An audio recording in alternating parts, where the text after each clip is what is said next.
And that's when it all changed. That Tuesday night in March. That's when he arrived. Lights! That's when we met Victor Kennedy. And the golden age was gone. So, we meet at last. Linda. Pleased to meet you, sir. I'm sorry, was the music too No, loud? no, I don't shake hands. Back. I suffer from a skin complaint. Eczema. Oh, you mean eczema? Oh, this is worse. Much worse. A blister to the touch. Back, all of you, further. Thank you.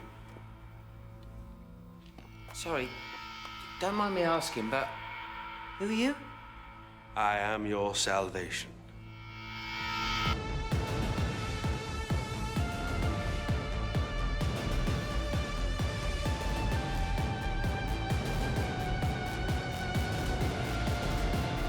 Hello and welcome to Who Watches Who, a Doctor Who podcast with me, Matthew, and as always, I am joined with... Hello, it is Scott and happy Madam Web week, everyone. Oh my god. What a dynamic character. You know, I really hope that people go see Madam Web this weekend because... She's a dynamic character. Because otherwise she'll just be lost out to the conversation because everyone's going to see this movie. It's new Barbenheimer. And you know the perfect... Because she's...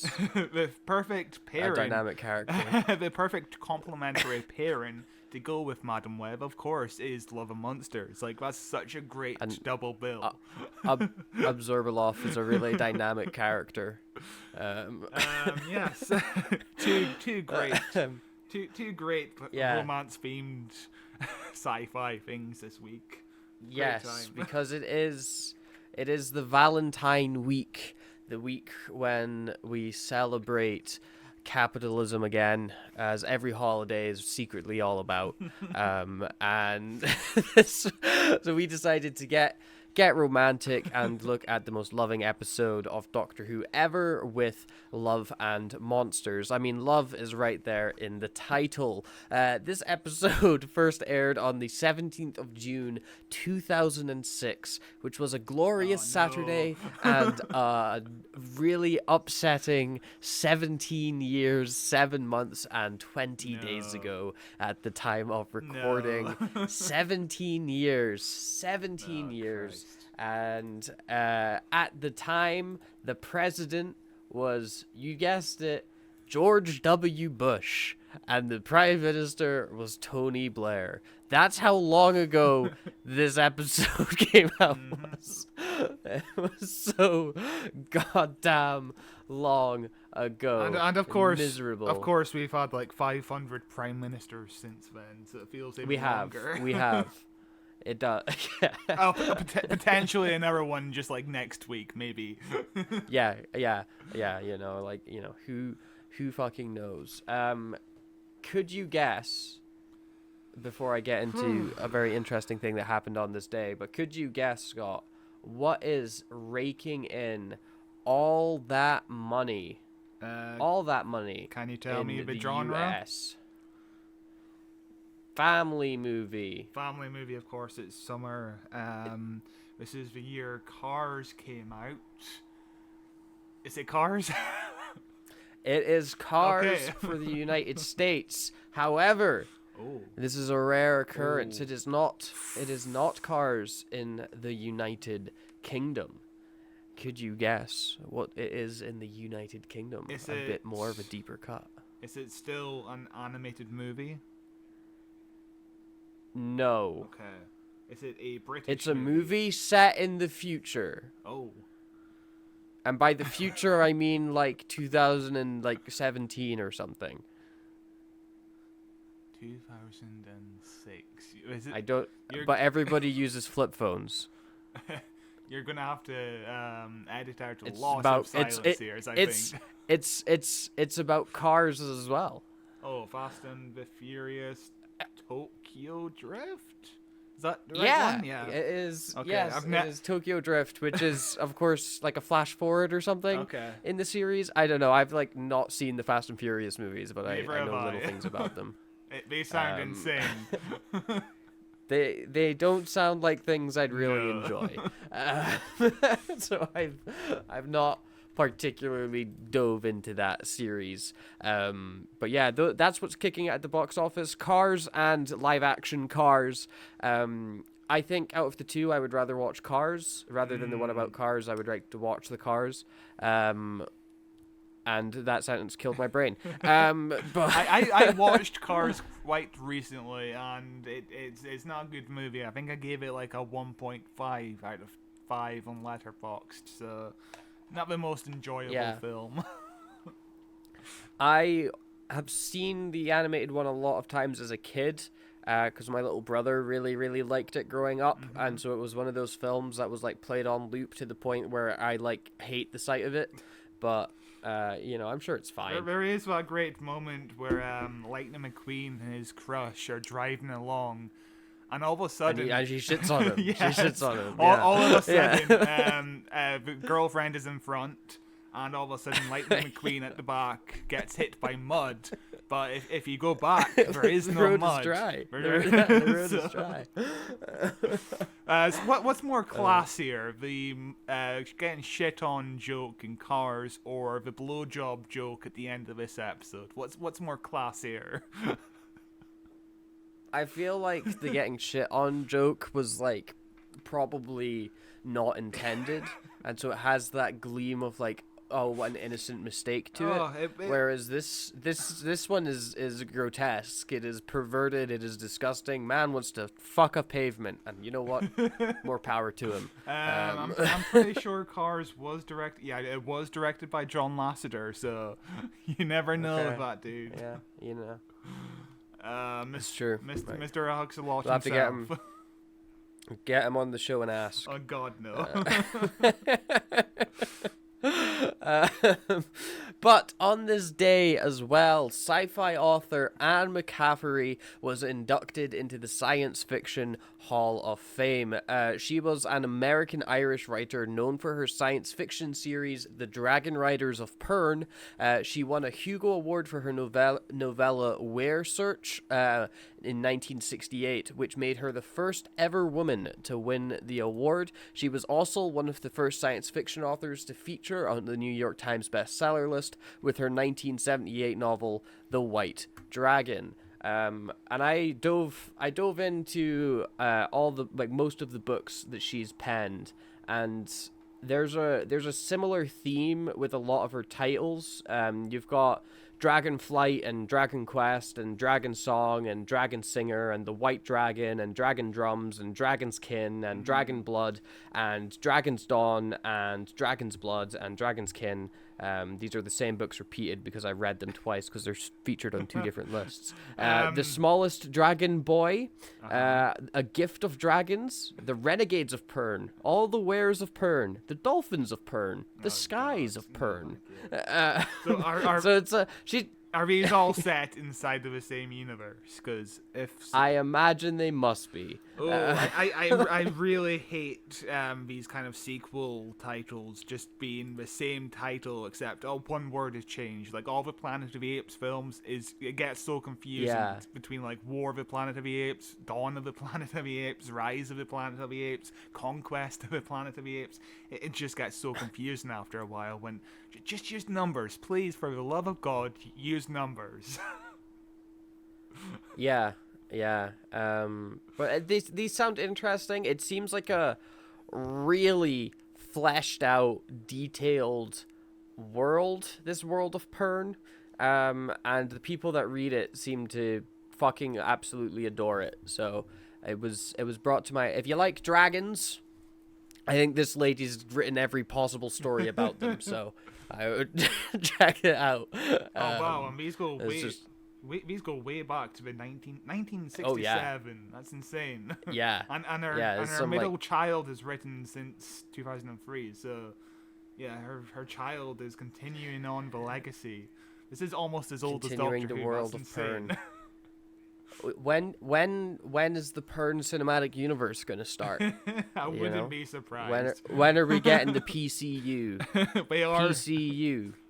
They are scraping the bottom of the barrel at the moment with all these cinematic universes. I would be all for it because 1, cool dragons. 2, I know fucking nothing about the world, so it's at least slightly refreshing. Oh, in 2002, Warner Brothers had completed sets and casting for a pilot episode, never came to being. They wanted to make it more like Buffy the Vampire Slayer and Xena the Warrior Princess. Guessing it. Interesting. They've been trying for years, apparently, Warner Brothers. In July 2014, Warner Brothers optioned all 22 volumes of the series for a feature live-action film. Later in November, Warner Brothers hired author screenwriter Sarah Conwell to adapt the first installment of the series, and that's it. There's been multiple games, apparently. Interesting. In 2001, a video game, Dragon Riders Chronicles of Pern, was created by Ubisoft for PC and Dreamcast. So, yeah.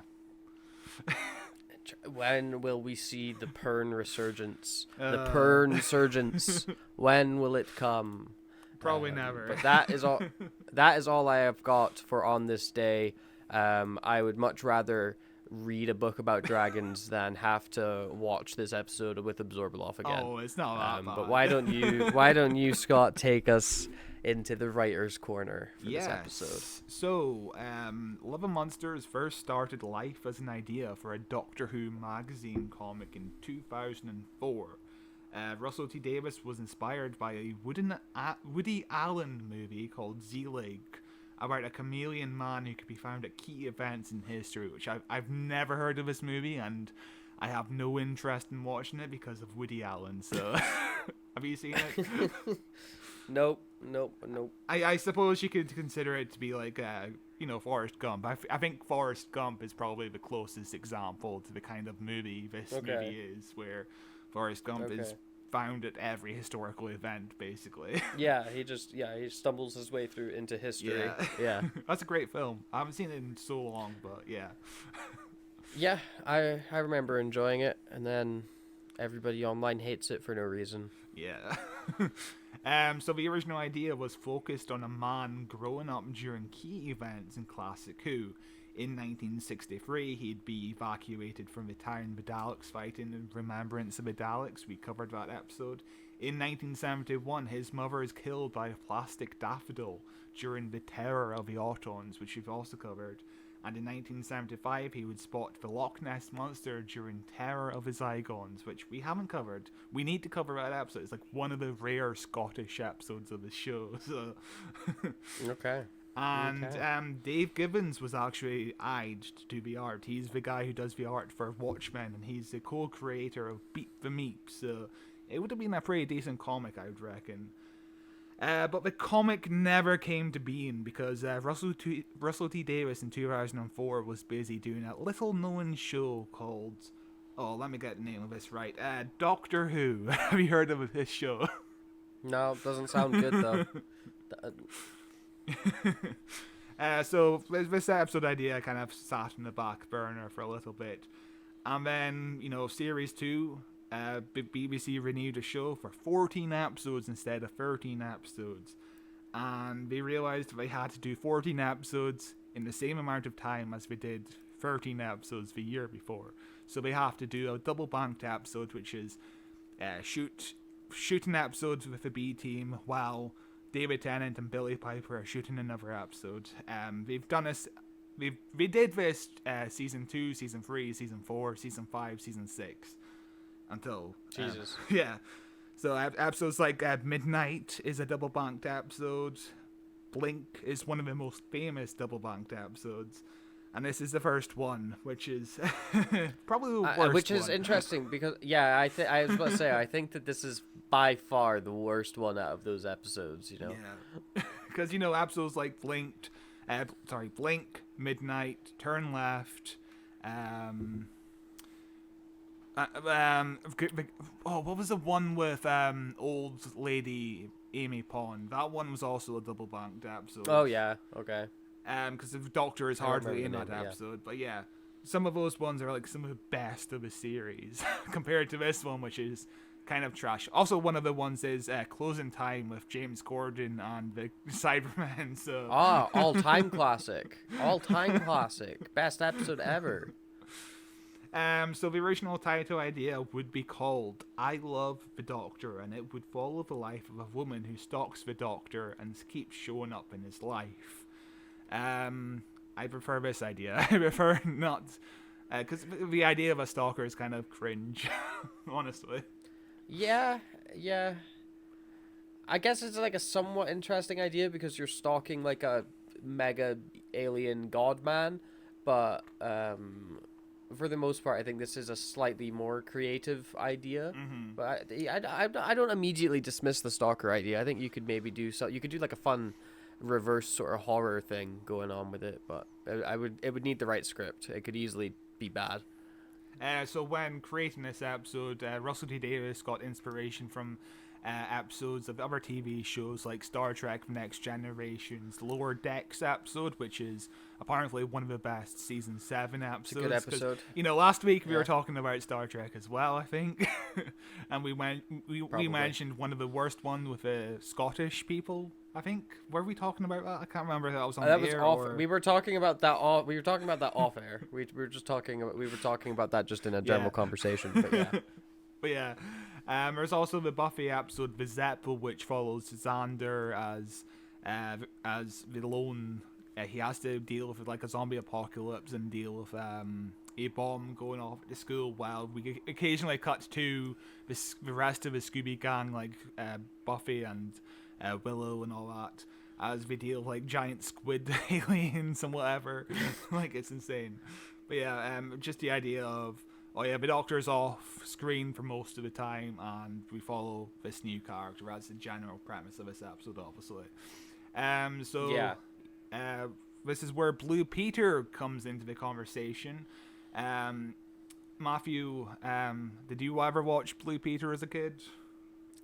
I did, but I don't have any like real deep emotional connection with Blue Peter. Like, it's not a show that I was like, fuck yeah, Blue Peter, woo! You know, it was like I would like catch it if it was on, and it would either grab my attention or it wouldn't, you know? It was just like, oh, I like Blue Peter, but it's not, it wasn't scheduled TV for me. Yeah, for those of you who aren't from the UK, Blue Peter is like a kind of magazine-style show where they occasionally do stuff like, oh, this is how you bake a cake. And, we're going to this place to watch some ice sculpting. And, oh, you can enter and this competition. And bake a cake. By baking a cake. Yeah, it was rather hit and miss depending on, like, the topics of the day, you know? But Blue Peter's been on the air since 1958 or whatever, which is insane, and it's had a really close relationship with Doctor Who since 1964, so essentially since the start of the show. And there's a similar competition in 1967 where viewers would write in with the idea of, oh, this is my idea for a monster for the show, and it never came into fruition for whatever reason, so this is them trying to do it right. In 2005. Richard Marson, the Blue Peter editor, came to Russell T Davies in spring 2005 to chat about doing a competition to design a monster. And I have no recollection whether or not I tried to enter this competition. I remember hearing about this competition and thinking of ideas, but I can't remember if I actually thought of any ideas. Were you aware of the competition at the time? You were probably like 4, weren't you? I was. What year was the competition announced? The competition launched on the 19th of July, 2005. Sorry. I was 5. Yeah. I was freshly 5 years old, and I'll have you know, I had zero fucking idea about this competition because I was 5. I think I was like 7, so I think I was more aware of these kind of competitions. I know I definitely entered the competition to appear in the series 3 final, but obviously I never got that cast. Competition. I remember that competition very vividly, and I remember not putting in an application or anything like that to cast, and then still getting jealous of the kid that got picked. Of course, yeah. That's the kind of circle of things. You get jealous no matter what. Like, I too want to be killed by the master and turned into a little ball. And turned into a weird flesh ball guy, yeah. But yeah, it opened on the 19th of July and closed on the 6th of August. So it's really a tight deadline. Like, you got to enter it within a week basically to get mailed out. But there were 43,920 entries, which is fucking insane. Like, it just shows you how much people were into Doctor Who around this time, 2005. It's insane. They wound up narrowing it. Oh, sorry, go on. No, I was about to say it was a complete phenomenon at the time. You know, when it came back, it was everywhere. It really was. There was toys, merchandise. It was on. Oh, there was Doctor Who. Everybody watched it. Everybody was watching it. Yeah. So they narrowed down the winners to 3 age groups. For the 7 unders, there was a football monster. So it was just a guy made of footballs. In the 8 to 10s, it was the Absorbalof. And for the 11 to 15s, there was a monster called the Excornian or something like that. And it's kind of like this robot gangster dude, which looks really cool. The design is really impressive, but I think it wasn't chosen in the end because it was probably too advanced for Doctor Who's budget. Absorbalof is much easier to handle, I reckon. It's also easier to write like small episode that doesn't need the Doctor at the forefront as much, you know, because you can just be like, oh, we can do a cheap episode with this guy, easy, you know. David Tennant would announce the winner on the 17th of August, and he joked that he would announce the football monster because Russell T Davies really disliked football. So I think Russell T Davies chose the winner in the end, and David announced it. And obviously the joke is Russell T Davies hates football, so that would have been funny if he had to write a football episode in the end. I can't imagine a football themed monster. Insane. Remember when Matt Smith plays football in the classic episode with James Corden, bringing it back to a more better episode? Yeah, he did it in James Corden's first episode, I believe, and he also did it in the Power of 3. There's a moment in the montage where he does. Yeah. That's because Matt Smith wasn't originally trying to be a professional football player, but he got injured, I believe, so he couldn't play football anymore, and he became an actor instead. Interesting. Really, really for our benefit, really, because he is a good actor. Yeah. And obviously, the Absorbalof won, and Russell T Davies found it perfect as a concept.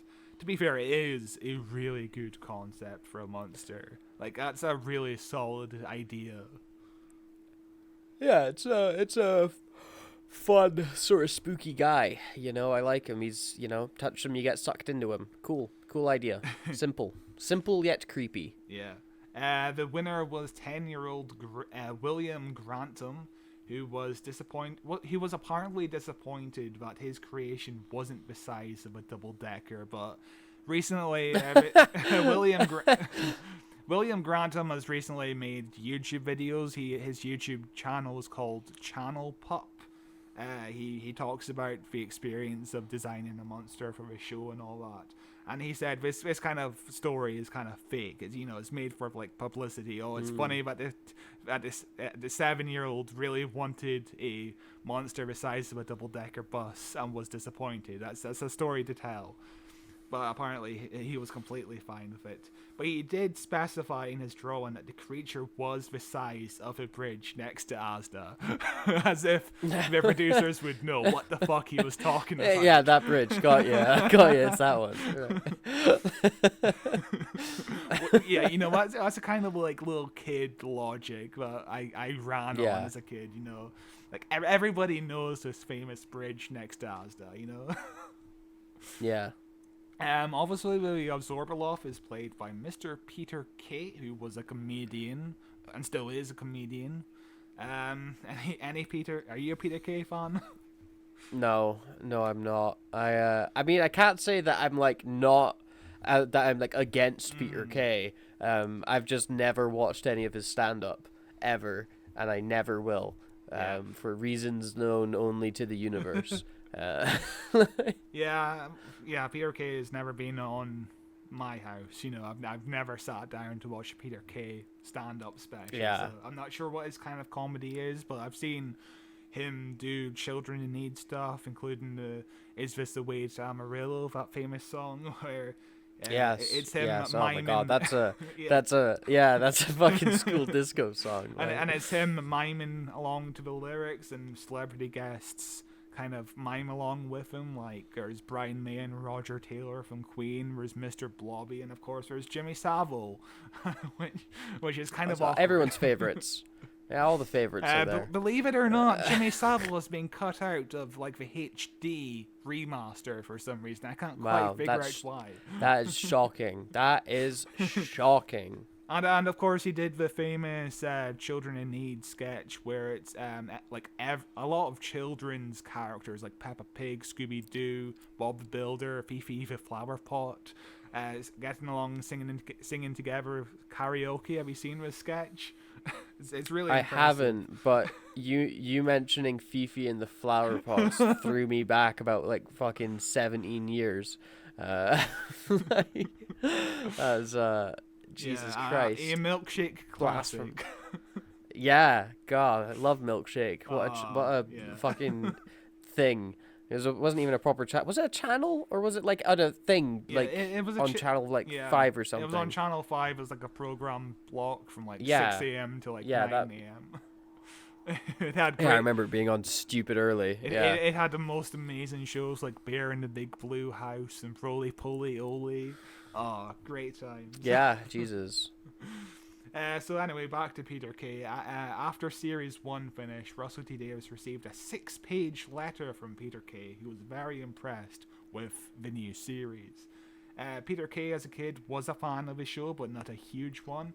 But he did still enjoy the show, and he would enjoy watching it while eating a full English breakfast at 5 o'clock in the afternoon, for some reason. So I guess you're having a full English breakfast for dinner. Yes. A full English dinner instead. All right. And Russell T Davies later confessed that he had absolutely no idea how Peter Kay found his home address. So reports kind of vary on whether it was Peter Kay who asked to be on the show or if it was Russell who asked Peter Kay, but Russell T Davies was a big fan of Peter Kay's acting work. He did a guest spot on Coronation Street in 2004, apparently. So Russell T Davies was like, yeah, Peter Kay, not a bad actor. Getting on Doctor Who.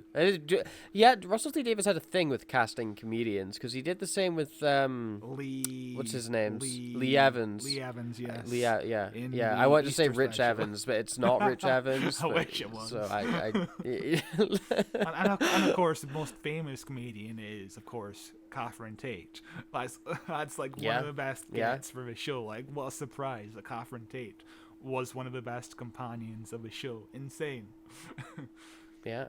So Russell T Davies invited Peter Kay over for tea and biscuits, and he offered Peter the role of Alton Pope initially, which is really interesting.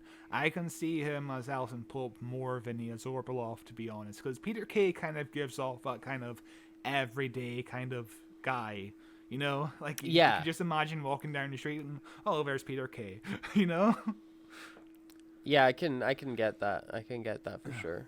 Peter Kay was completely fine with being Alton Pope until he realized he would be stuck in Cardiff for 3 weeks. His wife was pregnant at the time, so he didn't want to stay away for that length of time. That's more reasonable than I hate Cardiff. I will absolutely not be there for that length of time. No way. Yes, so a lot of this information I'm getting from Peter Kay's book, and he prefaces it with, I have absolutely no problem with Cardiff. It's just my wife is pregnant.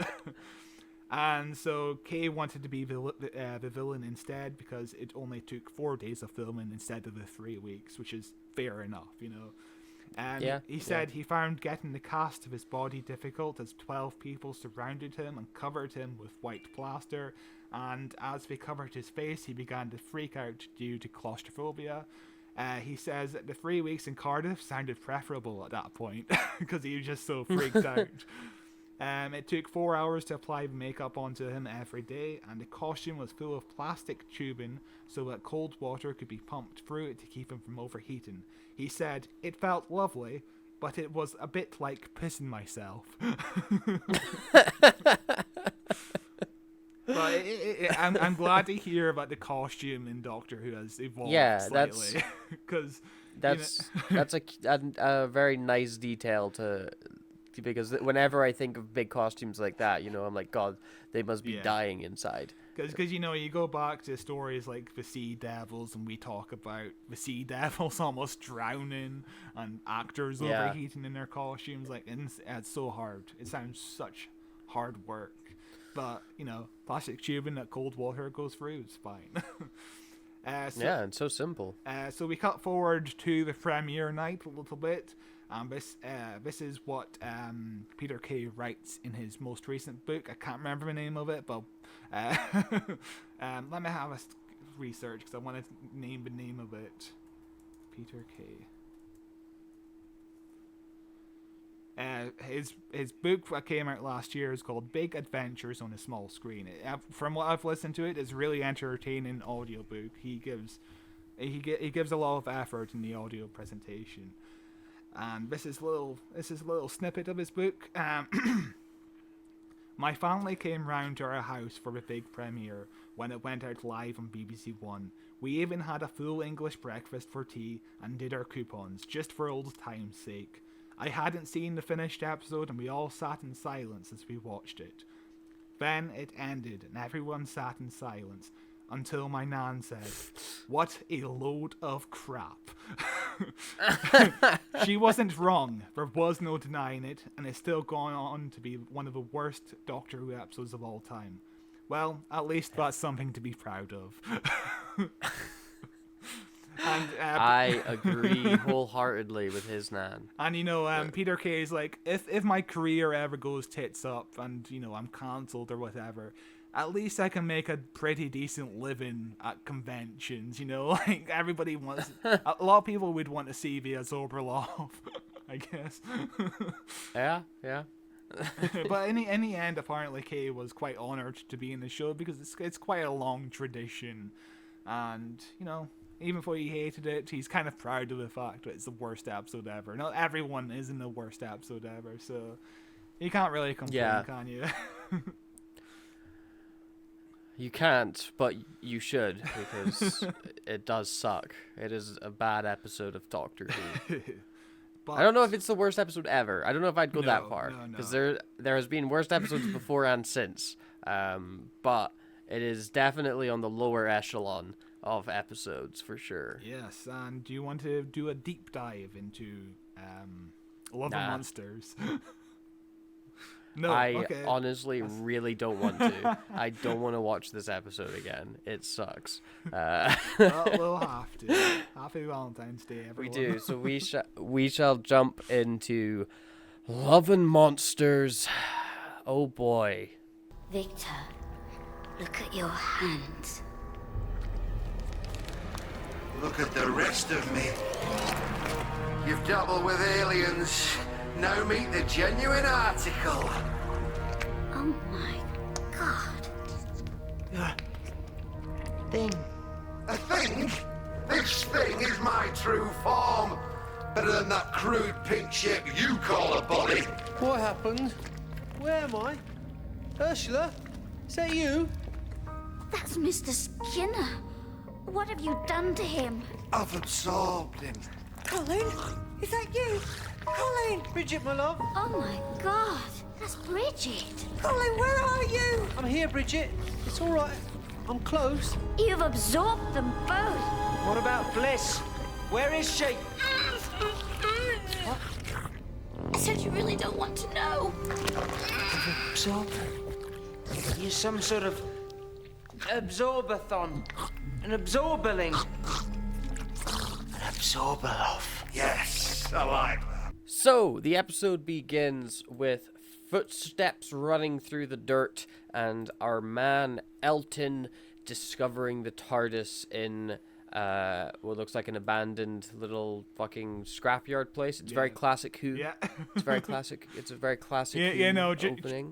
Just last week we were complimenting classic Who for actually shooting in Paris instead of a quarry, and now modern Who is shooting in a quarry.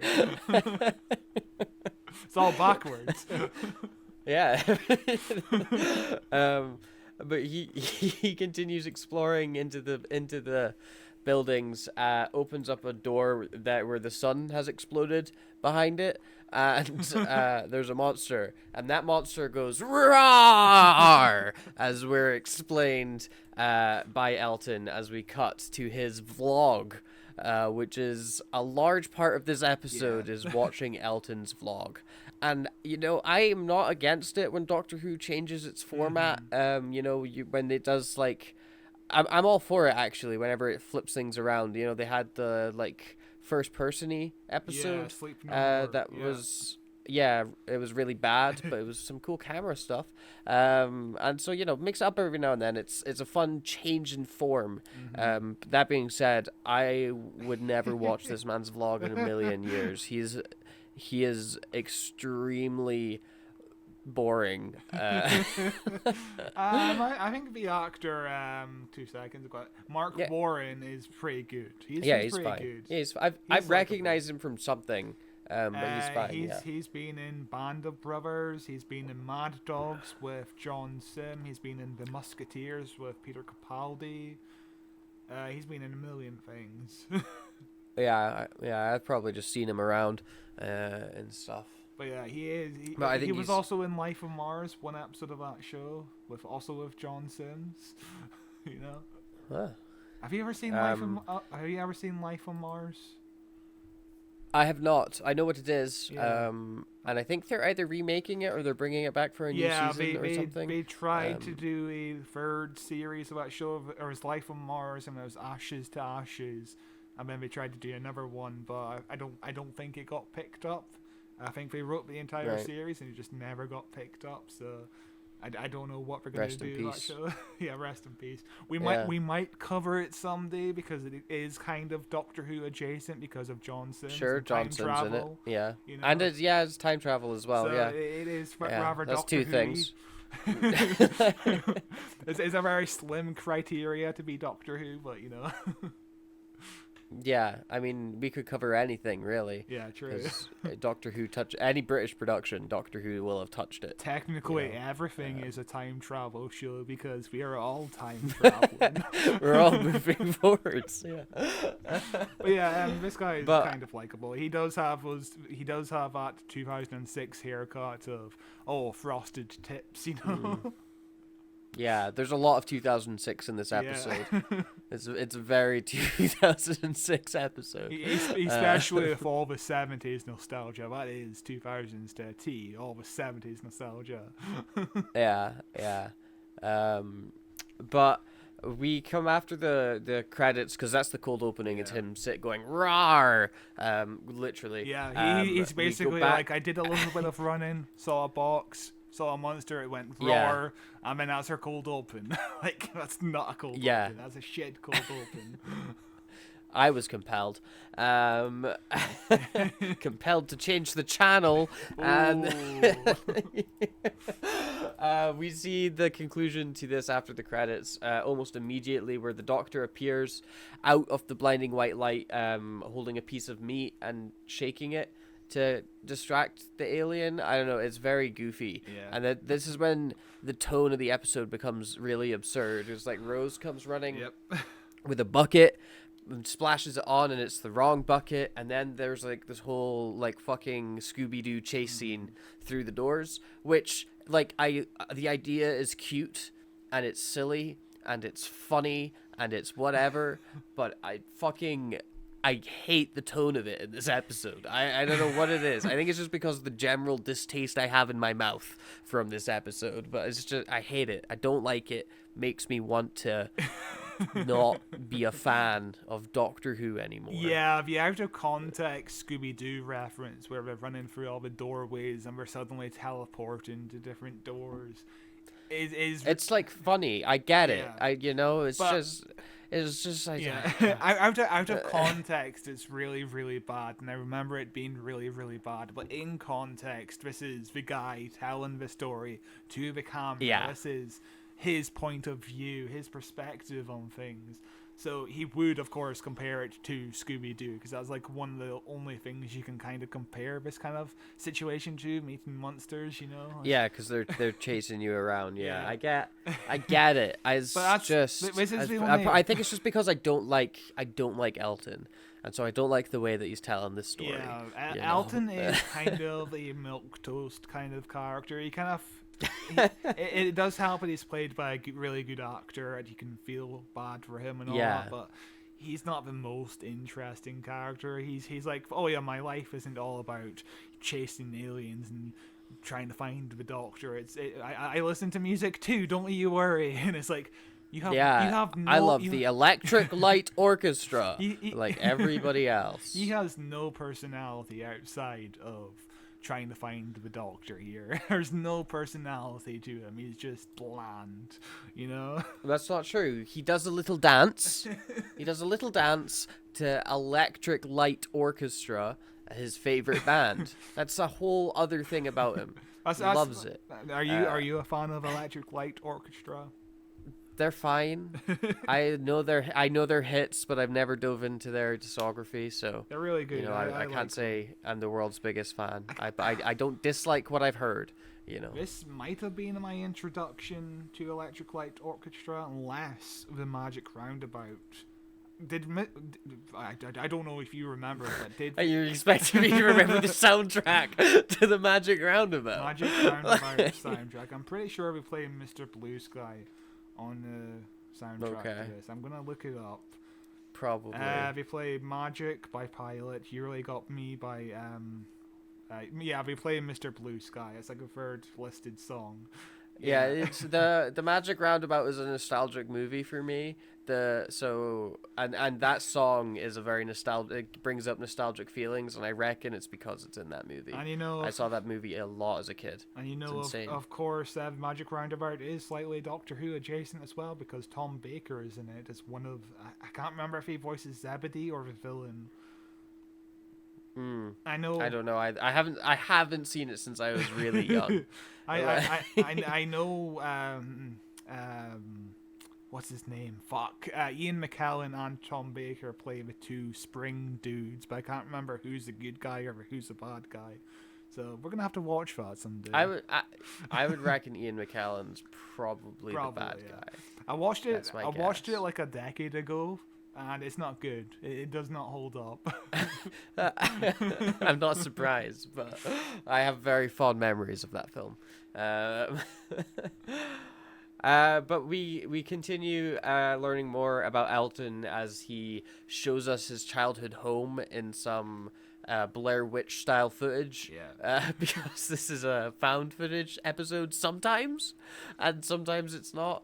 I like the found footage stuff. I wish it was the whole episode, really. Mm-hmm, like he was like I think it's more. It could be a more interesting way to present the idea if it's like, you know, he starts sneaking the camera into the meetings and you get to see Absorbalof be this weird kind of spooky guy. I get why they don't do it, because it's a completely different tone, and this is a monster designed by an 11-year-old child.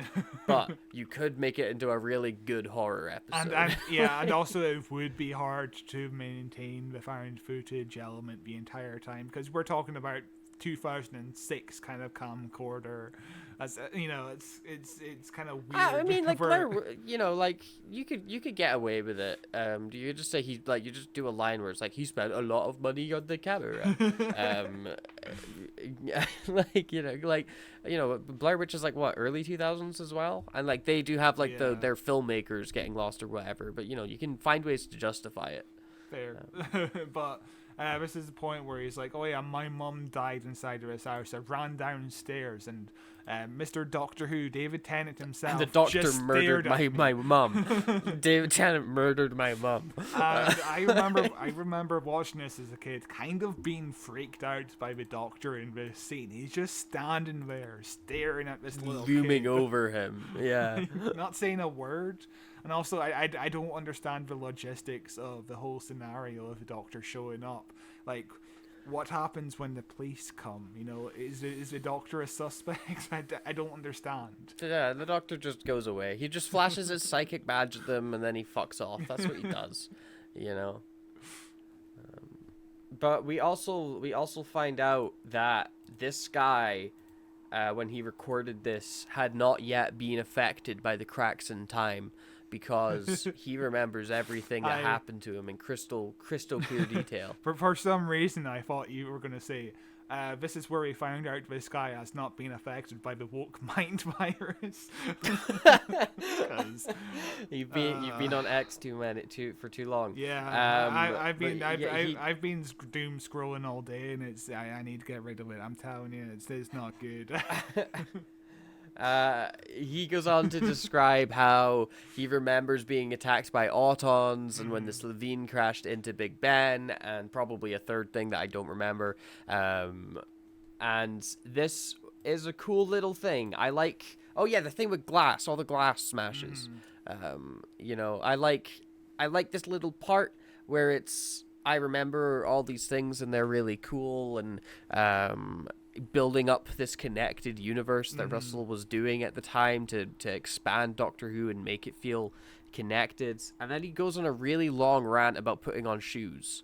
And then the glass breaks in his window because of the Christmas Day invasion by the Sycorax, and there was a line where he's like, I invented a pulley system to try and get my shoes because there was glass all over the floor. This was originally a cut line. Like, Russell T Davies thought the line was a bit shit, so he cut it out or whatever, because it wasn't really relevant. But Julie Gardner, one of the producers, was like, I really like that line, though. So they got Mark Warren back into the recording booth to do some ADR. Yeah, it's just not needed. Shit line. It's such unnecessary detail. Him talking about making a pulley system. It would be necessary if we're trying to establish this guy as a quick on his feet inventor kind of dude. He can get himself out of scrapes quickly, but it doesn't really come back at all, does it? No, it doesn't. And you don't even see the boots. He just walks over the glass anyway. Like, you just be like, okay, I guess he dodged it and he walked up to the window. It doesn't matter. Yeah. But, as a kid, this whole sequence blew my fucking mind. The idea of them going back to revisit these iconic episodes and, like, this is from a whole new perspective. And I'm like, oh my god, I remember that. That happened so long ago. It happened years ago. Yeah. Like, as a kid, your perception of time is warped, so it feels like it happened years and years ago. Yeah. But yeah, what blew my mind. Yes. Go on. What blew my mind as a kid was the scene that immediately follows this, and I was like, holy shit, this guy's so uncool. When he dances like a maniac to the Electric Light Orchestra by himself. To quickly go back to the flashback sequence, what is impressive about this sequence is they go through the effort of actually filming new Auton footage, because Mark Warren's running around with the Autons for a bit, and they didn't need to do that. They could have just gone back to like stock footage, unused footage from drills or whatever, but they went through the time and effort of, we're going back to this busy street, the Autons are going to break more glass, and we're going to try to kill Mark Warren. It's like, yeah, it's pretty decent. They could have just been really lazy with it. That's them spending money. They could have been. There's some weird weird things with the budget in this episode, where it's I think that they were allowed to do so many things because it's such a simple script and they don't really need to go anywhere. So when the one or two times they do need to go somewhere, they can be like, oh, we can throw out the big bucks for this one though. They can afford to go that extra bit further. But also we cut, like, after this, we go from a flashback to a flash forward when we rattle through everything that's going to happen in the episode, when he's and I'm going to meet this character and this character and this guy who's the bad guy, by the way, and this character, and it's like, why are you doing this? Why are you spoiling everything for me? It really shows a lack of confidence, doesn't it? It's like, oh, please stay tuned. I promise it will get good. I promise it will connect more to Doctor Who. Because the whole scene with the Doctor at the start also feels that way. Like, Just stay Yeah, tuned. I yeah, promise. This is still Doctor Who. This is Doctor Who. You're not on the wrong channel. What else blew my mind was this little sequence here where Alton meets a girl called Ursula, and she created this web page about the Doctor, and he goes to his 2006 era computer. And it just took me way back, and it's like, and also the web page itself is like a still low quality JPEG with like snow animation flowing down. It's like, yeah, that is early. That is mid 2000s Flash. You know, that takes me way back. You know, when the internet felt so huge compared to like now when we use like 5 websites. Yeah. See, I was 6 years old when this came out, so I wasn't on the internet at this time. So I like obviously I knew what the internet was, but we didn't have a computer, and I wasn't allowed on the internet if there was a computer in someone's house or something like that, you know. So I am familiar with this side of the internet mostly just through like osmosis, essentially, and knowing, like, being around online for long enough, you end up learning the history of the thing, you know. But I'm much more familiar with your like 2010 onwards. Like, that's when it's like, oh, this is the internet for me. This is the internet I had. I didn't have this internet, but I did exist when this internet was around. So I guess that counts for something.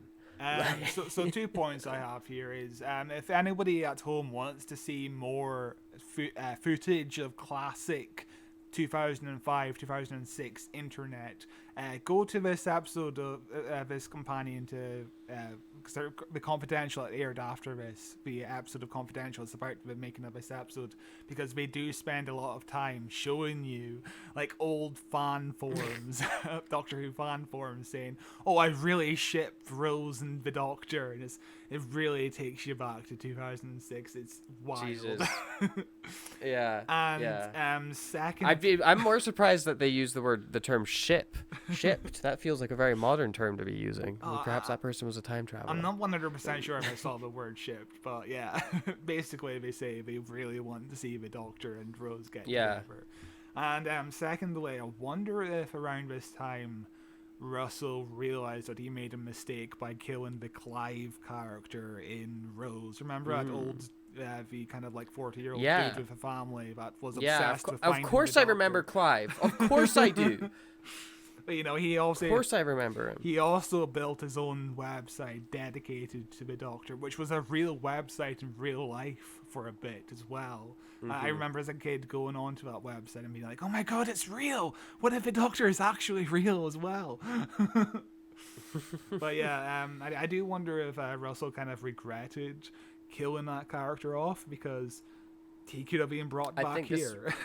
Yeah, I think this would be a really interesting episode if Clive was the main character. Yeah, I think that does add a sort of, and I mean, it fleshes out the world a bit more deeper, and it makes it feel connected to season 1, you know. Yeah, and you know, he kind of stumbles on to like an alien conspiracy, and he finds a whole group of people who's also obsessed with finding the Doctor, and he you can have the same plot essentially, but Clive would have been an interesting character to bring back. Yeah, no, I agree. But we end up from his journey onto the website with Harry Potter lady. Yes. They end up meeting in person and chatting on a wee park bench about not much, just about like, let's set up a team. Let's be the Ghostbusters for the Doctor. We should be. And then they're like, yeah, let's do that. And then they immediately find like 3 other people to join them. Like, it takes no time at all. Yes. They're like, fuck yeah, straight away. I almost would expect it to be more, because like you're living in a world where everybody remembers the Autons attacking. They remember the Slovene crashing into Big Ben. Like, these, like, aliens are just in the public knowledge, and people like surely conspiracies would be at their fucking peak right now, Yeah. where people are like, oh my god, this thing's going on. Oh, it's a secret conspiracy. They're not really aliens. Oh, there's this guy called the Doctor. Like, there'd be so much noise. I mean, this is also you know. around the time where Russell T Davies is like, most people just move on with their lives. Block it out. They're Yeah, just they they're block just like, it fuck it, out. I don't give a shit. Because Yeah.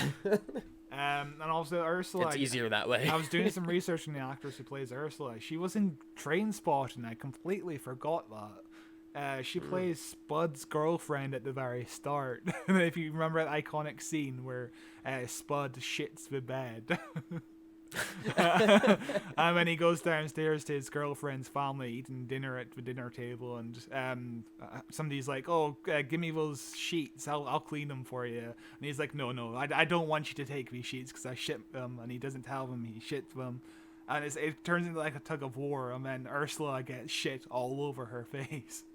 Iconic scene. Much, and full circle, we're back talking about cars. Oh, and also full circle. Of course, she's also in Harry Potter, where she spends a lot of time in the toilets where everybody shits. Yeah, You know? that's true. She watches them all do it. Thinking about J.K. Rowling writing characters hanging around toilets is kind of weird to think about in 2024. You know, I don't like the thought of that anymore. I don't like the thought of J.K. Rowling in general. True. That's a good point. we rapid fire through all the people of their new Scooby-Doo gang.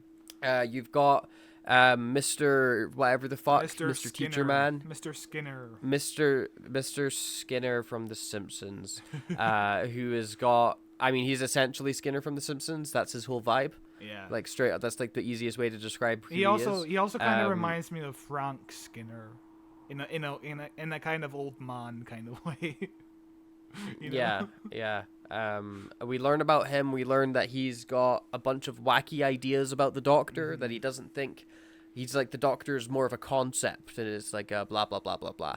As they rattle off their conspiracy theories, and it reminds me a lot of this show, where we just rattle off bullshit for a while, and then we're like, yeah, we're right. We're so smart. We figured out Doctor Who. True. Yeah. I can bring this up now. This whole idea of these people coming together, connecting over the Doctor, and then realizing they have like more in common with each other and becoming friends. Yeah. Russell T Davies writes this concept as fandom itself. Me and Matthew firstly bonded over Doctor Who, and now we're good friends. That kind of stuff. We're good friends. And then he also wrote the Victor character to be like the toxic fan who comes along and thinks, "Oh yeah, you people are all stupid for wanting to be friends." Yes. Where this stuff is really serious and shit like that. And I do wonder what this episode would look like in 2024 now that every fandom has been taken over by these toxic fans like the Victor. Absorbalof. Yeah. The Absorbalofs have absorbed every fandom. Since like 2016, 2017, we've had like Doctor Who, Star Wars, Star Trek, and Ghostbusters taken over by these really toxic figures, and it's really getting worse and worse, honestly. It's fun. I think I think it's like mostly the same garbage it's always been. Yeah. But for sure there's But- there's always going to be toxic people on the internet. It's just a different form of toxicity. But the but I like the idea- the minority are definitely getting more vocal as the time goes on. It's really Sure, sad to yeah, see. but they're only getting more vocal because the platforms are promoting them true. more, like specifically. So it's an illusion that they're even getting more vocal. You're just getting it shown to you more. What a horrific time. Yeah, it's cool. I do like the idea of the Absorbalof being a metaphor for toxicity in fandoms. That's a really fun idea and makes me like the Absorbalof more than just the slimy fucking creep guy that he is.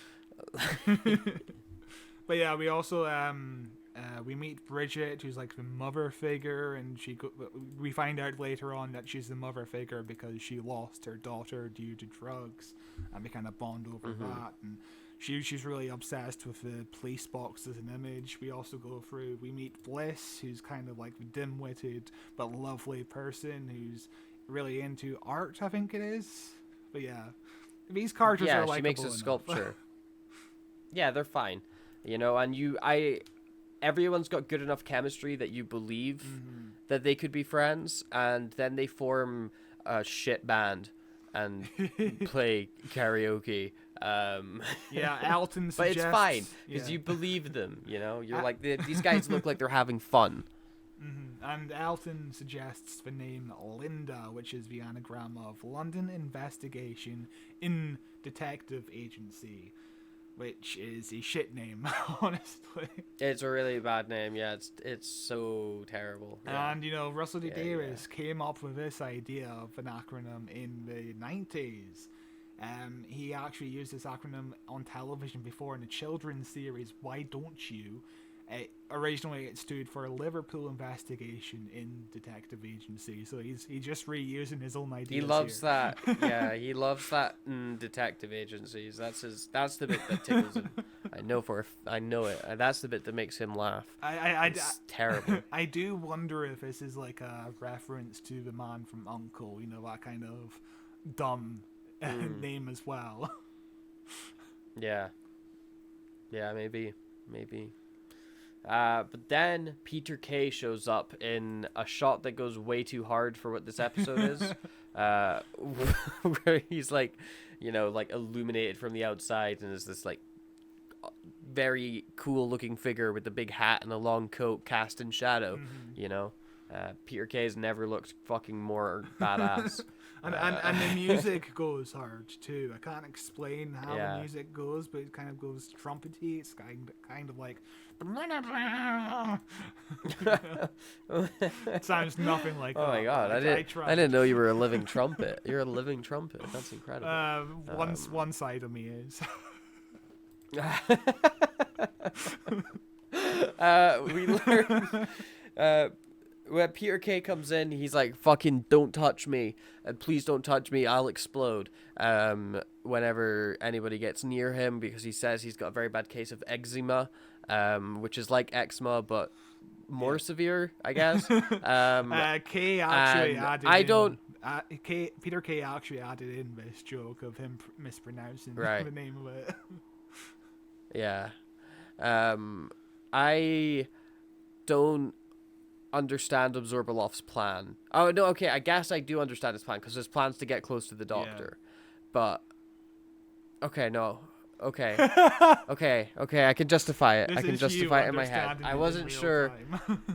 Yeah, I wasn't sure if I fully believed like why Absorbalof wouldn't just open the door and fucking eat everybody straight away. Like, why is he like, don't touch me? But I can live with the explanation they give. Actually, I think is solid enough. I'm not. I don't get why he gets greedy and starts picking them off one by one. Yeah, like the whole idea is he's waiting for them to try and find the doctor, but why start taking them off one by one when they haven't even begun to get close to finding the doctor? Yeah, like straight like he like gives them all orders, like, because when he comes in, everybody, like, the whole tone shifts and he's like, I'm in charge and you'll all listen to me. And then he's like, he gives everybody this big plan and he's like, ooh, actually, Bliss, come here, I'm just gonna kill you real quick before she can do anything. She doesn't get to do anything to help out. And you know, why are you doing this to yourself? And you know, the dude, when he comes in, he's immediately sus. He's like, oh, stop your bullshit, I am your salvation. And it's like, but you got to remember, this is a story being told to us by Elton. So maybe he was actually a charming, charismatic figure, but we're being presented with him in this very sinister light because Elton already knows he's the bad guy, so he's playing up that fact. So it's a very deep episode. If you begin to do that with it, like the whole story of, it's an unreliable narrator, he's makes it a lot better. You can write off this entire episode as You know, it was better in real life. You know. Yeah. It's a way of living with this episode. What do you think of Peter Kay's performance as Victor here? He's kind of good. He's all right.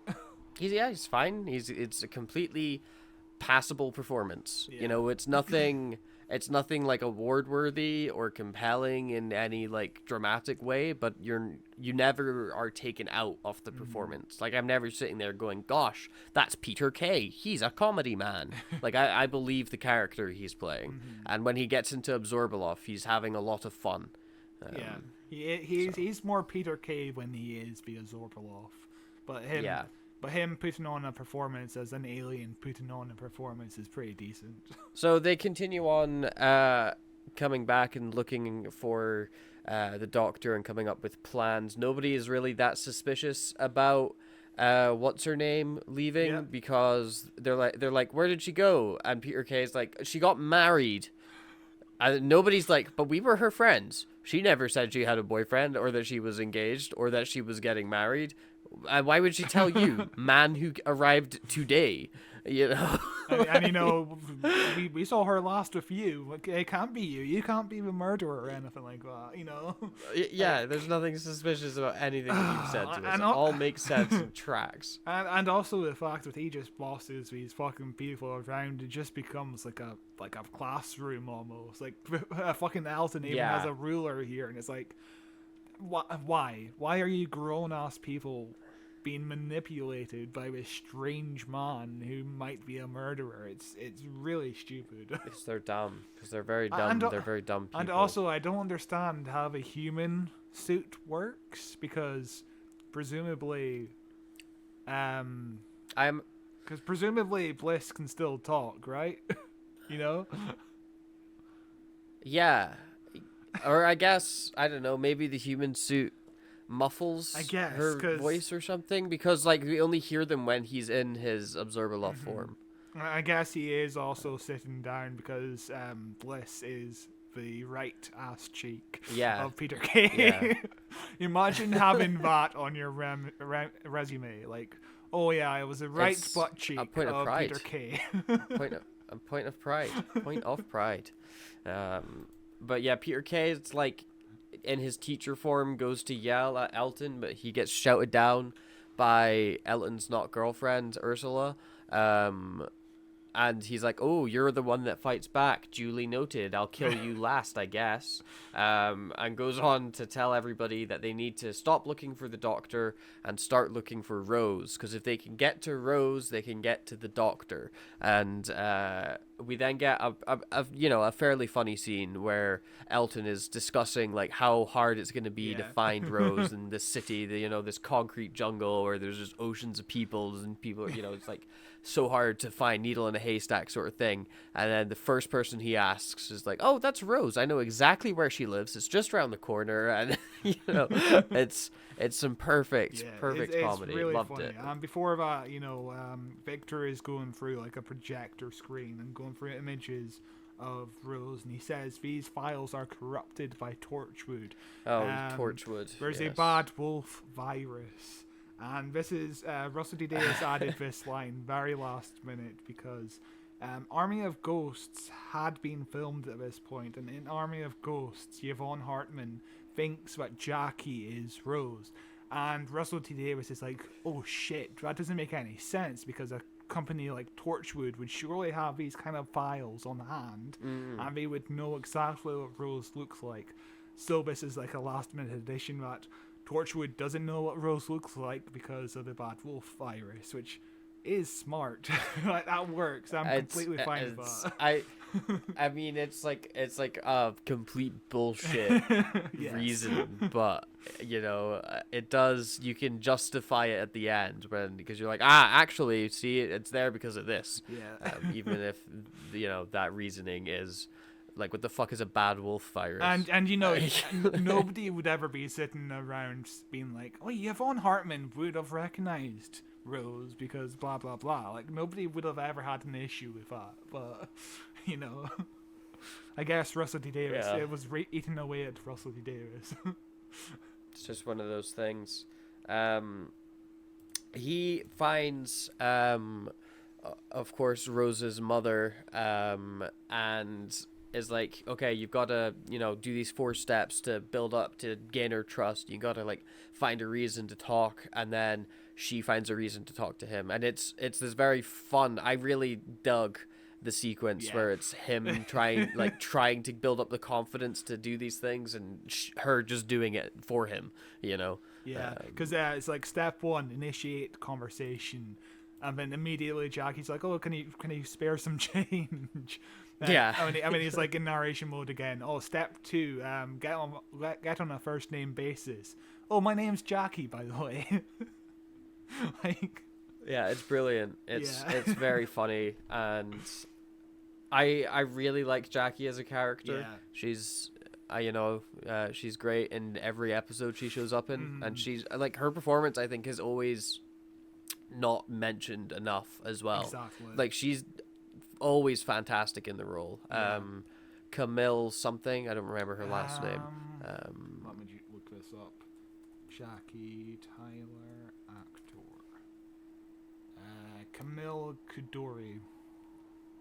Yes, fantastic. Yeah, she is really great, good. great actor. As a kid, I don't think I liked Jackie as a character.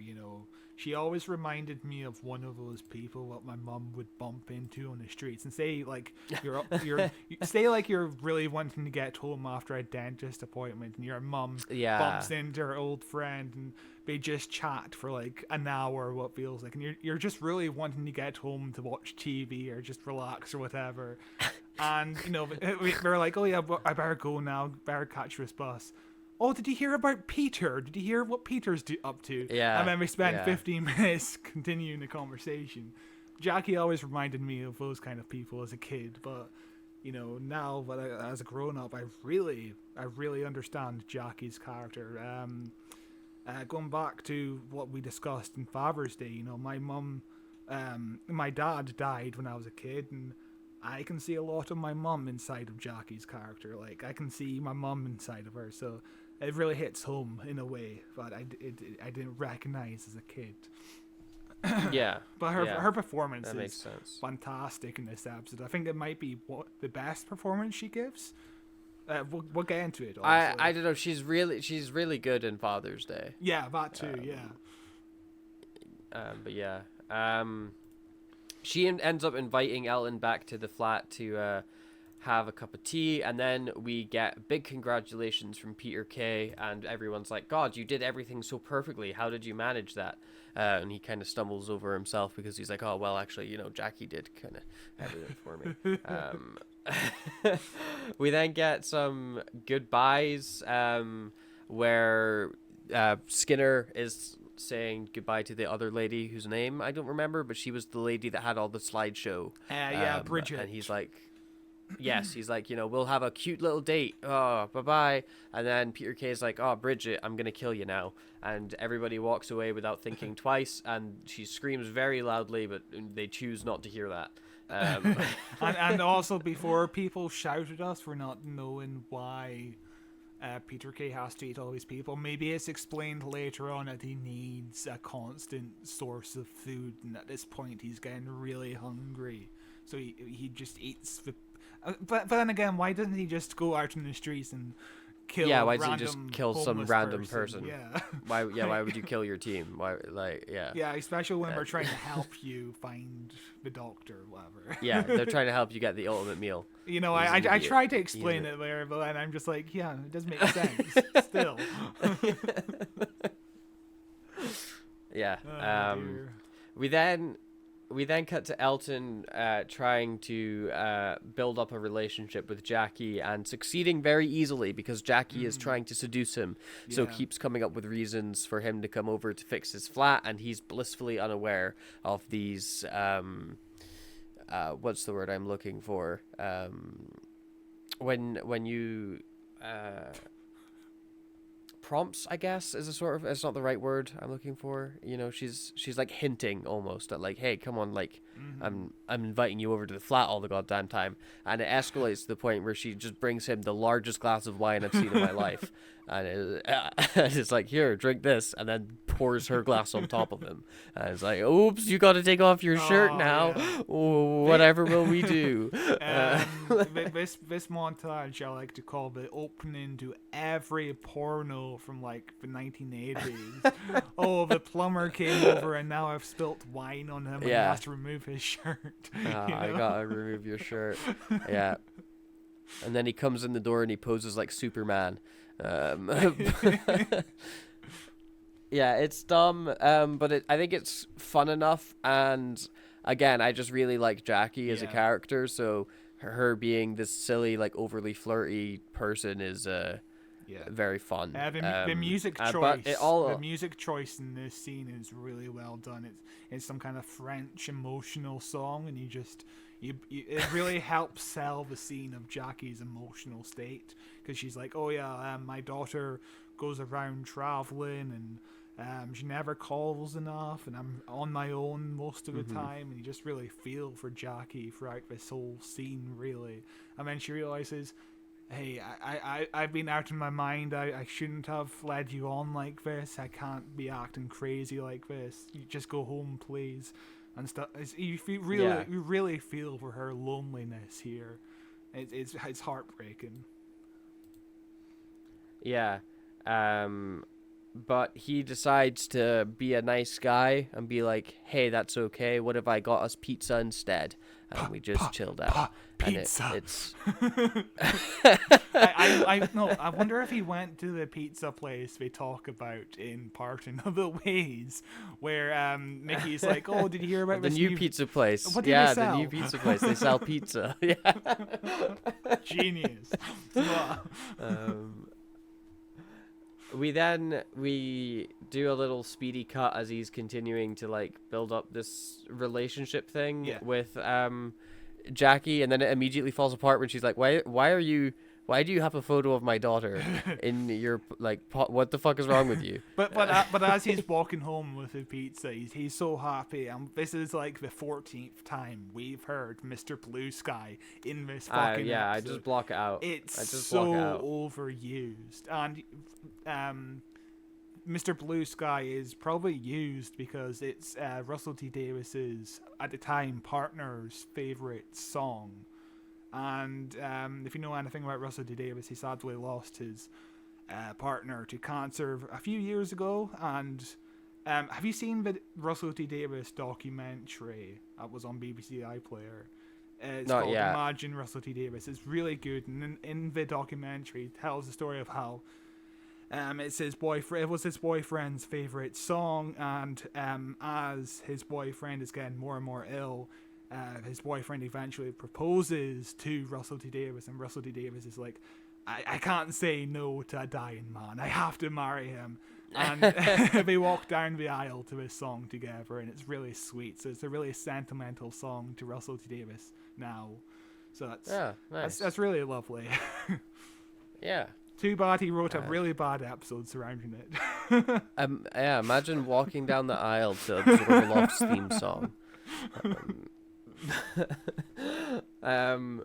But Jackie gets all mad at Elton for being a fucking weirdo, and yells at him, which makes him go and yell at Peter Kay, because, of course, when you yell at somebody, it's like the cycle, you know, you yell at somebody, it upsets them, they go and take their anger out on somebody else. It's that Scrubs joke, right? Have you? Yeah. Amazing. But Camilla's to go back a little bit, Camilla's performance in that scene is amazing, because she's like, I let myself get too close to you. I need to protect my daughter. I need to protect the both of them, because that's the most important thing in my life, to protect my child. And it really hits home. Like, she can never really she obviously pretty much dies after this point. She goes off to an alternative Earth and lives off of Pete Tyler. Yeah. But if she just lived on this planet, on this Earth, forever, she would never be able to trust anyone again after this. Like, just the level of loneliness she would have, because she could never get close to somebody, because what if this person is getting too close to me for the reason of trying to find the doctor? Like, yeah. That's heartbreaking. Yeah. That's really sad. Yeah, I mean, you could always hope that she would find somebody that she doesn't need to feel so paranoid around. But I know I like your bleak version of her future instead, where she just becomes the most paranoid lady alive. I mean, her whole point of this is what happens to people who get left behind by the doctor, and that's really heartbreaking. And it's at this point of watching this episode, I'm like, why isn't Jackie the main character of this episode? Like, that would be so much better, honestly. Like, you already have an established character, and it could be about her and her bingo buddies trying to solve this mystery, this alien mystery or whatever, and you could have more of this character arc for Jackie. Yeah. Like, yeah. I'm glad she does get this character arc, though, because obviously she is near the end of her run in Doctor Who here. But they should have just been about Jackie. Which is insane to think. It's crazy. It's crazy to think she's only in 2 series. Yeah, that's wild. She leaves such an impact. She is the best recurring character who's a family member to the companion. She is the best, and that's including like Mickey Smith as well. You know. But what about Rory's dad? He appears like twice. 1 episode. Is it 2? I could have swore it was only 1. Technically, and dinosaurs there's in a spaceship. At the end of The Angels Take Manhattan, there was supposed to be a scene shot with the actor, but it was scrapped at the last minute. And then Chris Chibnall wrote a kind of like a storyboard for him. So technically 2, but actually technically 2. I sound so nerdy. Okay, Absorbalof. All right. But Elton goes back to yell at Absorbalof and tells him that we're not going to listen to you anymore because you're a big fucking weirdo. Why were we even listening to you to begin with? We were just a group of mates. He then asks Ursula out on a date very aggressively, and she agrees, either because she doesn't want to anger him more or because she genuinely wants to go on the date with him. It's hard to tell. He's a fireball of fury. And then at this bit, it's so fucking dumb as well. Yeah. When they're all about to leave, very angrily, including Skinner. And then fucking Peter Kay is like, oh, Skinner, before you go, I could give you the contact details to get you in contact with the lady that ghosted you, by the way, that I definitely didn't kill. And he's like, okay, cool. I'll do that. You guys go on ahead. And even dumber is they don't wait for him. I know. If I was them, I'd be like, oh, it'll take 2 seconds for you to get a phone number. Yeah. I'd just fucking wait. You know, like, well, I'm not gonna just be like, all right, see you never, dork, and run away. Like, these characters just act stupidly. It makes no sense to me at all. It's ridiculous. Why would they leave? You know, whatever. Yeah, it is. I mean, it is whatever, but it's it's dumb. It's just ridiculous. But as they're walking away, they realize that Ursula's like forgotten her wallet or her phone or bag or something, and they need to go back to get it. They're like, oh, ha ha ha, not much of a storm out, is it? Because we have to go back. Ha ha. Where the fuck is Skinner?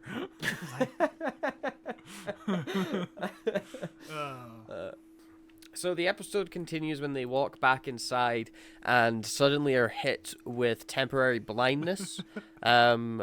As Skinner is nowhere to be seen, and Absorbalof sits behind a newspaper with his big alien hands clear in view. Yeah, and Ursula is like, we're both walking very closely to him. We're walking slowly to him, and Ursula's like, do you realize your hands look like claws? It's like, why wouldn't you realize that?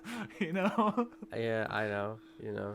And of course, we get a reference to Mr. Harold Saxon on the newspaper, and it's a pretty good reference. You know, if you're trying to fit in an Easter egg to a future arc, that's how you do it, because it makes sense. Of course, it would be on a newspaper. It makes sense. Yeah. It is. There's another little article. Rather than his dying words being, "Oh, watch out for the last of your kind," like that's how Russell D. Davis does it now. Which I'm not too keen on. I prefer these kind of Easter eggs. Yeah, there is some very smart little Easter eggs. Like there's a little article as well underneath the Harold Saxon thing that's like Saxon leads in polls, and then there's another article that's like government stagnated for another 4 months or something. So it's building up this sense of, hey, the government's not doing well right now, and we need a new prime minister in, and this guy's polling really hard, and really, really well, but he turns everybody into weird ball aliens, I guess. So did Russell D. Davis foreshadow the 2024 election? Is Keir Starmer going to turn us all into little weird ball guys? At this point, I would believe it, honestly. Just, God, I'd rather have Harold Saxon, to be honest. Oh dear. I don't, because he's definitely a Tory. But they eventually figure out that, well, they don't even figure it out. He just has to show them that he's a big alien called Absorbalof, and that Skinner is in fact on his belly, not saying anything. Yeah. They don't say anything. They communicate briefly here when they're like, "Oh my God, is that you, lady I was gonna date?" And she's like, "It is me, Skinner from The Simpsons. I'm on his back." And then the arts girl's like, "And I'm on his butt." And then he does a fart, and it's great. Yeah. But like they don't help out the two people who are about to die at all. They let one of them die full on. Yeah, because later on when Ursula gets absorbed, she realizes, I can read his mind. She's like, and yeah. Okay, firstly, she's like, okay, I can read his mind. You're next, Alton. As if that wasn't the fucking most obvious thing in the world. Nobody else is in the room. Yeah, he's just gonna let you go after letting you witness a murder. And also, like, Skinner doesn't read the mind and be like, "Oh my God, Ursula, Alison, get out of here!" Like, of course it's for like dramatic effect, and you have to kind of ignore these kind of things. But it's so hard to ignore these kind of things. It just, if we could ignore these kinds of things, we wouldn't have a podcast. and of course, Ursula gets closer and closer to him, and it's like, get the fuck out of there. Continue your quest to find the doctor, and maybe he can solve the issue. But get the fuck out of there. Get the fuck out of the danger. And find the doctor. Yeah, they're dumb. They're very dumb people. Like they almost deserve everything that happens to them. Yeah. It's they are so idiotic as far as main characters go that you're supposed to care about. It's like horror movie problems, really. Where like it can only exist and the plot only moves forward with the characters making the dumbest fucking decisions possible. But like, it could work if these characters don't really know they're in a Doctor Who episode and we don't know aliens and this is our first alien encounter. But the whole point of the episode is we're Doctor Who fans. Of course they would know the tropes. They know, yeah. They're like, "Oh my God, there's aliens. And by the way, they're really scary because every other time they've come, something bad has happened. Yeah. Holy shit, you're an alien. I'm just going to chill out. Is that cool? What do you mean you want to hit me?" Yeah, I'm just going to get closer to you and maybe touch you. Yeah. Yeah. What did you say your name was? Absorbalof. I wonder what that means. Well, technically, Alton comes up with the name because. But he comes up with it before she touches him. No, the whole point is. Oh right, okay, maybe. But still, it's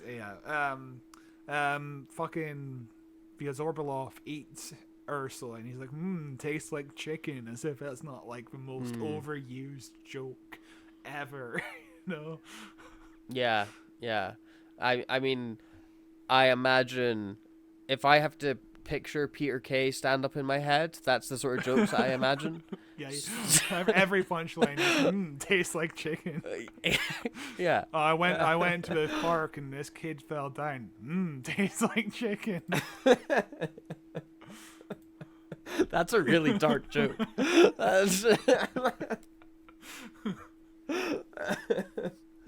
But we get a really short chase sequence next, which has got some fun bits. I say some bits. It has a fun part right at the start when Absorbalof suddenly turns into the Flash. Like, that's genuinely scary when you've got Absorbalof, who's this like large dude who like absorbs people, suddenly is like, oh, by the way, he's also fast as fuck. Yeah. Like, him being fast as fuck is terrifying. My favorite bit is as we run out of this building, there's a train passing by, and I can just only imagine what the passengers on this train are thinking as they look out their window to see Mark Warren get chased by this green dude. Like, could you imagine? Like, wonder if these people, they were probably. Wonder if these people like ever every look back and realize, oh shit, I was in a Doctor Who episode. I'm sure going past at least a couple people, because Doctor Who's very popular right now. You know, at least a couple people will know that they're filming nearby. There'll be like, you know, news about it in the city or whatnot. And then they go by on the train. Oh shit! Look, that looks like they're filming Doctor Who. Oh, that guy was green, mental. They pull out their flip phone. They take a 240p picture, and they never are able to really tell what it is because the train's moving very quickly as well. So it's just a mess of pixels.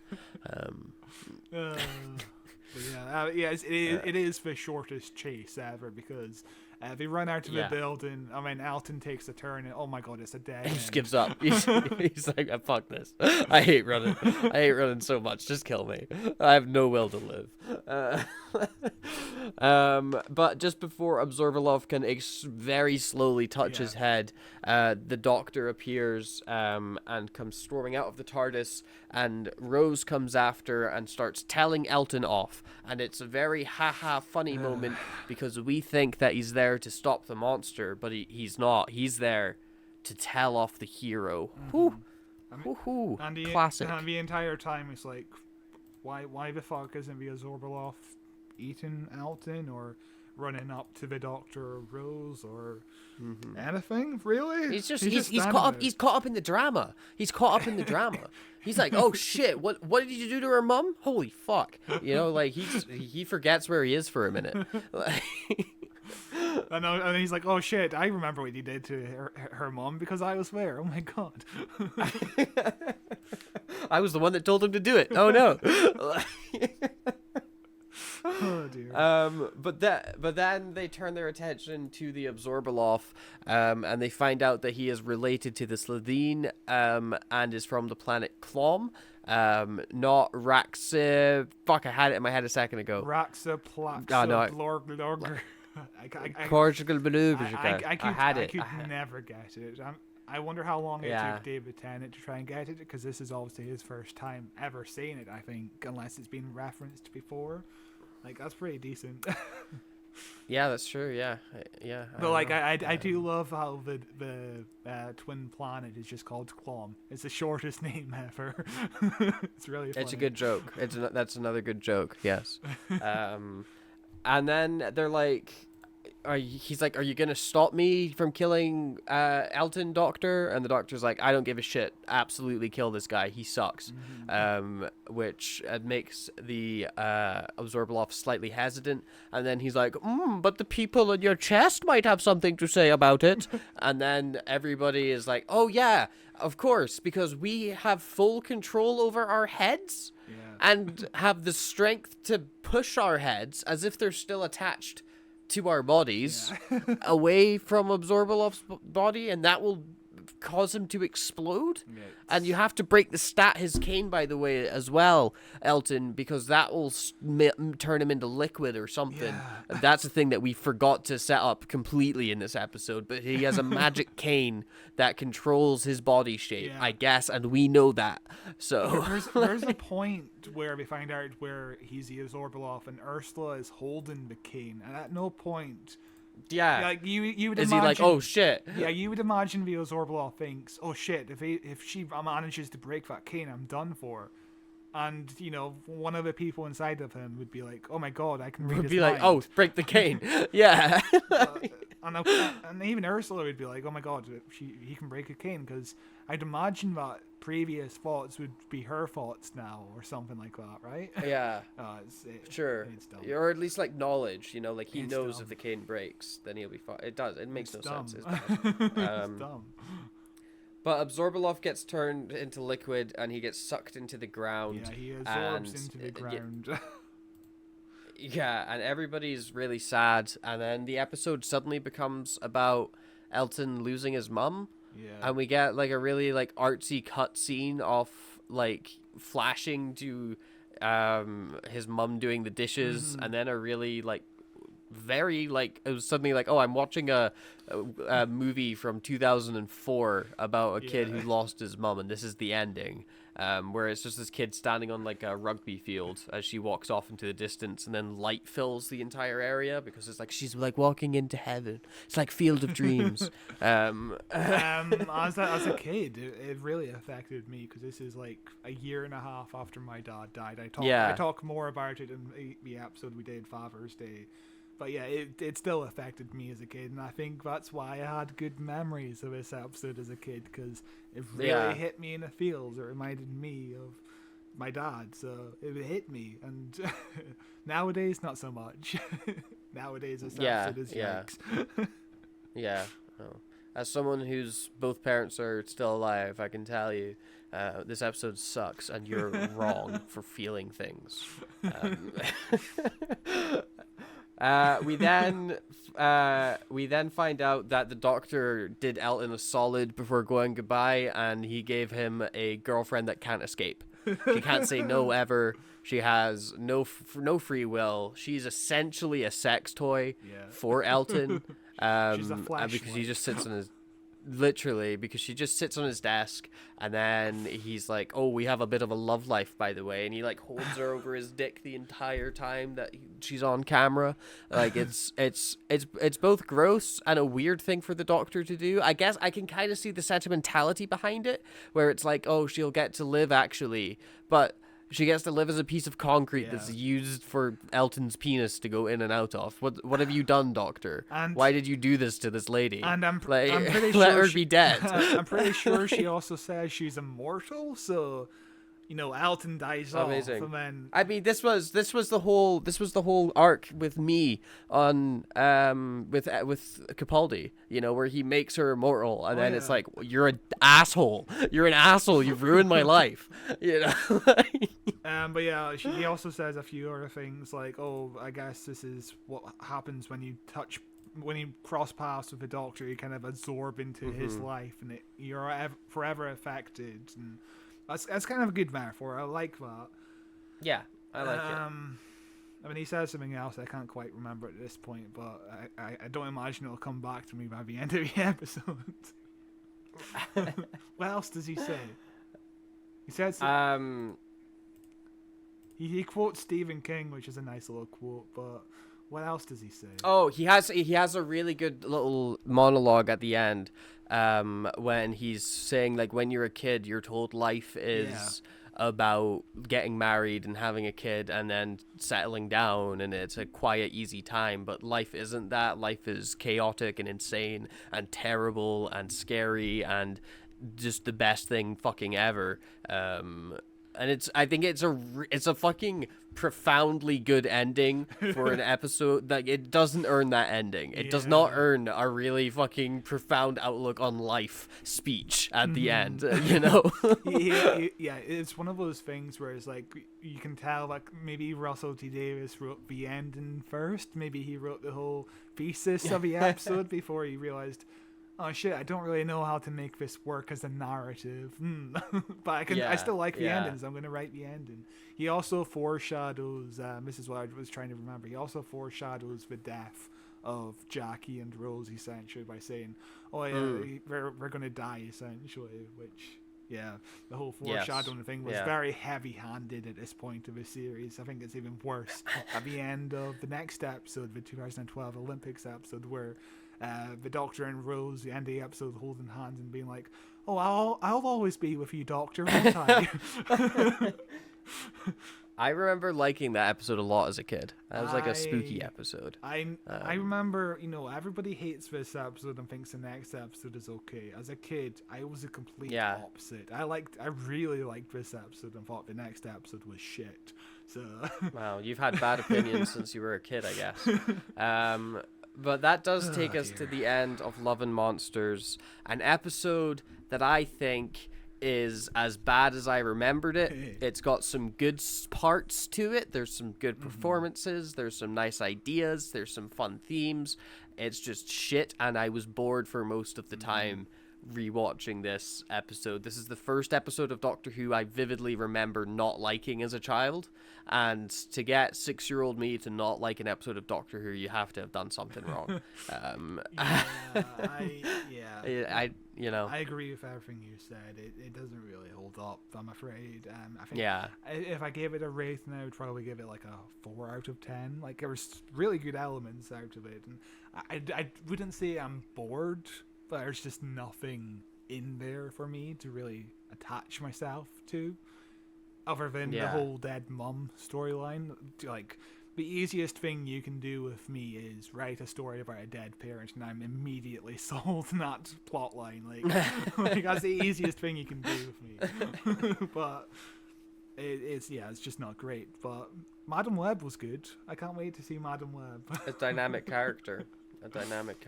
Madam Web. But thank you very much for listening. If you made it this far into the episode, be sure to subscribe to catch more episodes. We release them every Friday at 8 a.m. and we will be releasing next week. It is the end of the month, which means it is a monthly news episode next week where we go over all the news in Doctor Who. It's been another quiet month. Wow, I'm sure it'll be maybe it's not. Tune in next week and find out. I mean, to be fair, we're recording this on the 7th of February. We have no idea. Yeah, we're like really early in February. I'm just making a guess. Maybe the biggest news ever's happened. But we'll find out. But after we do the news, I think it is Dragonfire. We are going. It is indeed. We, obviously Mel is going to play a big part in the new series, season 1 of Doctor Who, coming up here in May. Wonder what it's going to be like, this new show Doctor Who.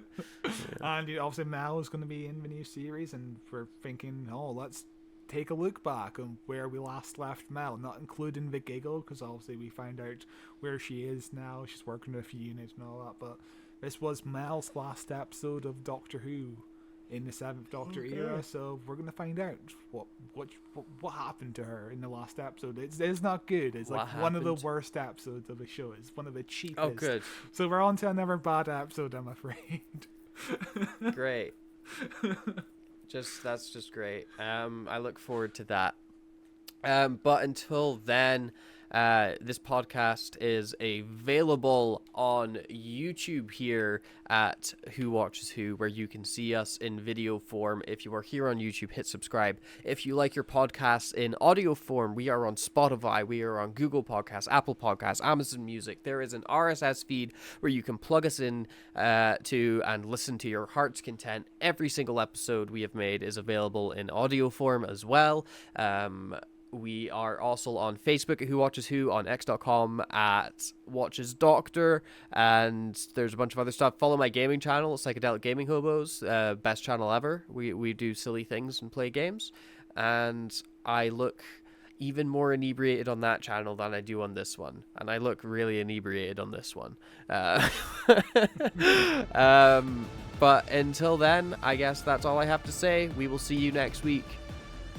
Bye.